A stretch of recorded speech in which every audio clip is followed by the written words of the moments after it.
Hello दोस्तों, जैसा कि आपको मालूम है कि मैं लेटेस्ट चीज़ें बताता रहता हूँ। ठीक है, बहुत समय से मैंने अपने रीजनिंग के टॉपिक नहीं पढ़ाए थे आपको। तो क्योंकि उसमें लेटेस्ट नोटिफिकेशन भी मेरे को बताना रहता है। ठीक है, और अदर भी चीज़ें आपको अपडेट करनी रहती है, क्योंकि वो नहीं मिस होनी चाहिए फॉर्म से रिलेटेड। ठीक, बाकी स्ट्रैटेजी के बारे में भी मैं बताता रहता था। तो इस बीच मैंने रीजनिंग का टॉपिक नहीं पढ़ाया था। तो आज कैलेंडर लास्ट में पढ़ाया हुआ है, उसमें भी कुछ मतलब टाइप हैं। आज मैं जो नया जो चैप्टर है वो क्लॉक के बारे में बताऊंगा। ठीक है, कैसे उसको सॉल्व करना चाहिए, उसमें कुछ बेसिक टिप्स बता दूंगा। उसी अकॉर्डिंग अगर आप लगाते हैं तो समझ लीजिए डेफिनेटली आपका ये क्वेश्चन जो होगा बहुत ईजिली हो जाएगा। तो सबसे पहले क्लॉक के कुछ बेसिक रूल देख लेते हैं, फिर उसी अकॉर्डिंग सॉल्व करेंगे। ठीक है दोस्तों, तो आइए सबसे पहले बेसिक रूल देखते हैं। देखिए कॉन्सेप्ट क्या है। पहला, अगर समकोण बनेगा, ठीक है, क्वेश्चन में समकोण की बात की जाए तो समकोण दो जगह बनता है, 3 बजे बनता है, 9 बजे बनता है। घड़ी ऐसे क्लॉक होती है ऐसे, ठीक है। ये हो गया 12, ठीक, ये हो गया 3, ये हो गया 6 और ये हो गया 9। अब बात कही कि मतलब बात करते हैं समकोण की बात। तो समकोण कब बनता है, देखिए एक बार यहां बनेगा, ठीक है, और एक बार कहां बनेगा आपका, यहां बनेगा। ये एक बार 9 पे बनता है और एक बार 3 पर। तो अगर क्वेश्चन ये है कि मतलब समकोण कई बार बनेगा तो 2 बार, यानी 3 और 9 बजे। ठीक है। अच्छा, अगर पूछ लिया जाए विपरीत कब होती है तो 6 बजे विपरीत हो जाती है। ये देखिए 6 बजे विपरीत हो गई, ठीक है ना, 6 बजे विपरीत हो गई। अच्छा, संपाती क्या होता है, संपाती का मतलब होता है ओवरलैपिंग का केस।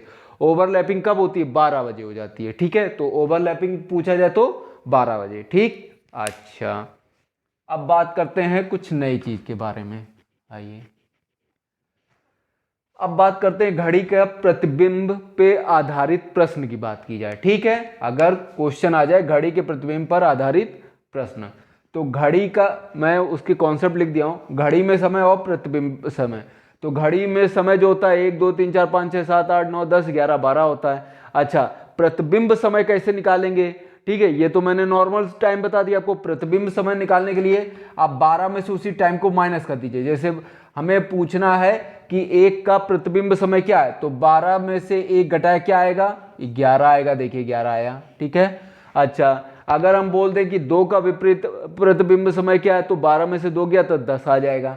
ठीक है, अगर हम बोल दें कि भाई 3 का प्रतिबिंब समय क्या है, तो 12 में से 3 घटाया 9 आ गया। 4 का पूछेंगे तो 12 में से 4 घटाया तो 8 आया। ठीक है, ये सही 8 हो गया। 5 का पूछे तो 12 में से 5 घटाया 7। ठीक है, 6 का मतलब 12, अगर 6 का पूछा जाए तो 12 में से 6 गया 6। ये प्रतिबिंब हो गया। ठीक। अच्छा, बेसिक रूल बता दिया। अब आते क्वेश्चन पे, जो दो मैंने कॉन्सेप्ट आज बताऊंगा, मैं उसके बाद भी कराऊंगा। तो दो कॉन्सेप्ट हम लोग सबसे पहले सीखते हैं। ठीक, आइए कॉन्सेप्ट देखते हैं हम लोग सबसे पहले। टाइप 1 डाल लीजिएगा आपने। ये क्वेश्चन आप नोट कर लीजिए ऐसे करके। मैं हट जा रहा हूं, पहले आप ये देख लीजिएगा आराम से।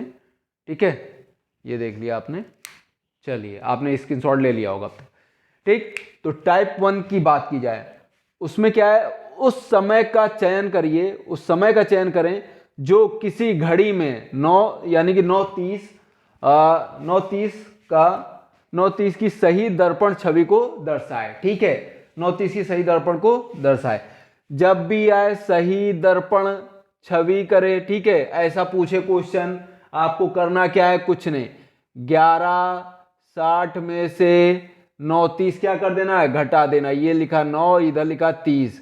ठीक है, 0 6 में 3 गया 3 और 11 में से 9 गया 11 में 9 गया 2। ठीक है, 9 2 11 यानी कि 2:30 का समय, यानी कि 2:30 हो जाएगा। ठीक, आपको कुछ भी नहीं करना है। जब भी छवि या दर्पण वाला केस होगा तो आपको क्या करना है, 11:60 से उस संख्या को क्या कर देना है, जो टाइम दिया रियल टाइम को, उसको घटा देना है। ठीक, पहला क्वेश्चन हो गया। अच्छा, अब मैं इसी पे आधारित क्वेश्चन कराता हूं, ये आपने देख लिया होगा। चलिए आइए, इसी से रिलेटेड मैं कुछ क्वेश्चन कराता हूं आपको।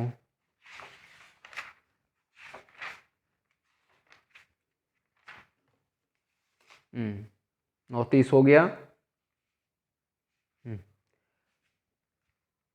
हाँ, अगर क्वेश्चन में आ जाए 4:16 आ जाए, मान लीजिए ये 9:30 था, अब मैं पूरा क्वेश्चन नहीं लिखा रहा हूं, अब बस टाइम लिखा दे रहा हूं। अगर क्वेश्चन में 4:16 पूछ दें, मतलब क्वेश्चन ये होगा कि यदि किसी दर्पण के सामने रखे उस समय घड़ी का दर्पण प्रतिबिंब 4:16 बन रहा हो, तो 4:16 हो, तो ऐसे लिखा 11:60 में से कितना घटाना है, 4:16, 4:16, 10 में से 6 गया 4, 5 में से गया 4 और 11 में 4 गया 7, यानी कि 7:44। ठीक है, ये हो गया दूसरा। ओके, ठीक है, समझ में आ गया होगा। आइए नेक्स्ट करते हैं क्वेश्चन। ठीक है, अच्छा, अगर क्वेश्चन में ये आ जाए कि एक दर्पण घड़ी में, मैं देख के बता रहा हूँ, इस पे मतलब अब लिखने की बार बार जरूरत नहीं है। एक दर्पण घड़ी में प्रतिबिंब के समय में 3:45 दिखाई दे रहा है, तो वास्तव में घड़ी में कितना बचा हो, तो 3:45 है ना। मैंने क्या बताया, 11:60 में से 3:45 क्या करना है, घटा देना। 10 में 5 गया 5, 5 में 4 गया 1 और 11 में 3 गया 8, यानी कि 8:15 हो जाएगा। ठीक है, 8:15। ठीक है, अच्छा, ये हो गया। आइए नेक्स्ट कर लेते हैं। अगर आ जाए क्वेश्चन में कि एक दर्पण को देखने पर एक घड़ी का जो घड़ी में 8:30 का समय बता रहा हो, तो सही समय क्या होगा। तो मैंने क्या बताया, 11:60 में से कितना घटाना है, आपको घटा देना है 8:30। 8:30, ये हो गया 6 में 3 गया 3, 11 में से 8 गया 3, यानी कि 3:30। ठीक है, ये हो गया। आइए नेक्स्ट कर लेते हैं हम लोग। ठीक, अच्छा, ये हो गया आपका टाइप 1 कंप्लीट। टाइप 1 आपके समझ में आ गया होगा। ठीक है, मैंने जो बताया 11 जो एक्चुअल टाइम दिया होगा, दर्पण पूछेगा तो उसमें करना क्या आपको 11:60 में से वो रियल टाइम घटा देना, जो आएगा वही आंसर हो जाएगा। अब बात करते हैं टाइप 2 के बारे में। ठीक है, टाइप 2 के बारे में। ठीक है, तो टाइप 2 का जो क्वेश्चन ऐसा बनेगा, किसी घड़ी में 3:40 पर सुइयों के बीच का कोण क्या होगा, या अंश पूछ देगा, कोण अंश पूछेगा, ऐसे बोलेगा कोण और अंश। तो इसके लिए एक फॉर्मूला, सबसे पहले m×11 -h×60/2 यही लगा लीजिएगा, और कोई ज़्यादा तरीके लगाने की ज़रूरत नहीं है। एक मेथड लगाइएगा, एक ही चीज़ सीख के आपका आंसर आ जाएगा। ठीक है, 10 तरीके नहीं सीखने आपको। ठीक है, अच्छा, ये m×11 h-60/2 ये आपने देख लिया होगा। ठीक है, चलिए आइए, अब क्वेश्चन आया कि सुइयों के बीच के कोण क्या होगा, कितना है, 3:40। 3:40। ठीक है, 3:40 है। तो क्या है ये m और ये क्या है h। क्लियर। अच्छा, m×11, m कितना दिया 40×11 माइनस h कितना 3×60/2।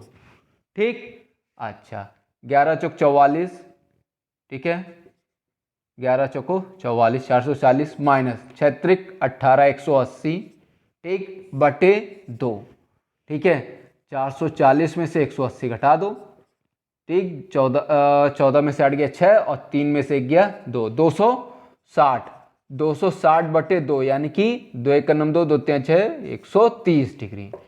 तो क्या होगा, कोण क्या बनेगा 130 डिग्री। आपको कुछ नहीं करना है, m×11 h-60/2 करके ये इसको सॉल्व कर देना है। ठीक है, ये पहला क्वेश्चन हो गया, आपने देख लिया होगा। चलिए मैं मिटा दे रहा हूं, आइए।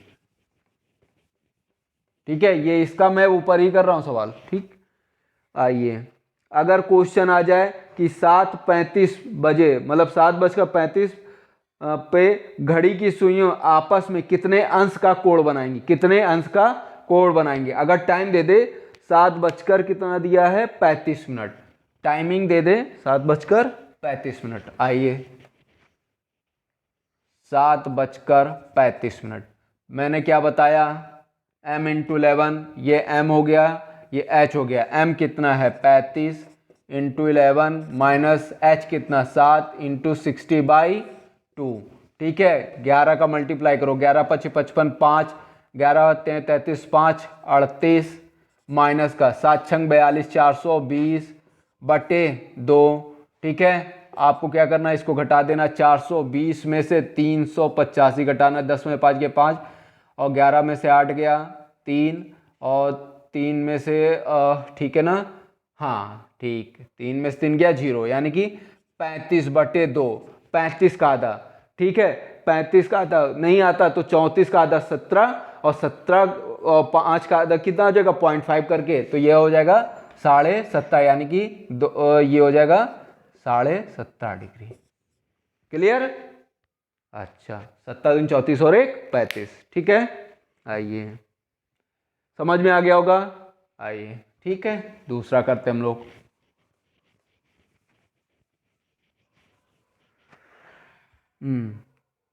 अब आता है, अगर आ जाए क्वेश्चन, ये हो गया। एक क्लास यदि किसी घड़ी में 7:30 हो रहे हो तो उस समय घंटे एवं मिनट की सुइयों के बीच कितने डिग्री का कोण बनेगा। तो दिया क्या है, 7 बजकर कितना है 30, हाँ 7:30, ठीक है, हमें ये दिया गया है। तो m × 11, m कितना 30 × 11 माइनस h कितना 7 × 60/2, ठीक है, 11 × 33, 7 छंग 42, 420 में से 11 × 33 घटा दो, 12 में से 3 गया 9, ठीक है, 3 0, यानी कि 90 का आधा कितना 45 डिग्री आंसर। क्लियर है, आपके समझ में आ गया होगा, इजी है, ठीक। ये भी मिटा दे रहा हूं मैं, आपने नोट कर लिया होगा। आइए लास्ट क्वेश्चन और है, ये हो गया। अगर टाइम दे दे 8:30, यानी कि 8:30 पे घड़ी की सुइयां आपस में कितने अंश का कोण बनाएगी। तो 8:30 दिया हो, वही formula m × 11, m × 11 minus h × 60/2, ठीक है, 60/2, तो 8 छंग ये हो गया 48, 6 48, 480 और 11 33, 330 घटाओ 11, 8 में 3 गया 5, ठीक है, 4 3 गया 1, 150 का आधा कितना 75 डिग्री। Clear, 75 degree. तो ये दो कॉन्सेप्ट थे। टाइप 1 में पूछेगा दर्पण और छवि से रिलेटेड होगा, टाइप 2 में अंश और कोण पूछेगा।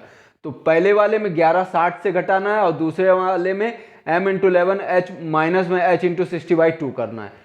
ये दोनों कॉन्सेप्ट है, इन दोनों को आप सही से देख लीजिएगा, ठीक है। इसके बाद में टाइप 3 कराऊंगा नेक्स्ट वीडियो में, इसी को आगे बढ़ाते हुए, ठीक है। और पिछले मैंने कई वीडियो कराए हुए हैं, कैलेंडर पर कराए हैं, स्क्वायर और काउंटिंग फिगर के शॉर्ट टिक करवाए, तो वो भी देख लीजिए, ये भी देख लीजिए। ये समझ लीजिए ये कई एग्जाम को कवर करेगा, ठीक है। जो भी होते हैं यूपी के, वो सब में ऐसे क्वेश्चन पूछे जाते हैं, इवन रेलवे के भी इसमें पूछे जाएंगे, ठीक है दोस्तों। तो हम लोग मिलते हैं नेक्स्ट वीडियो में।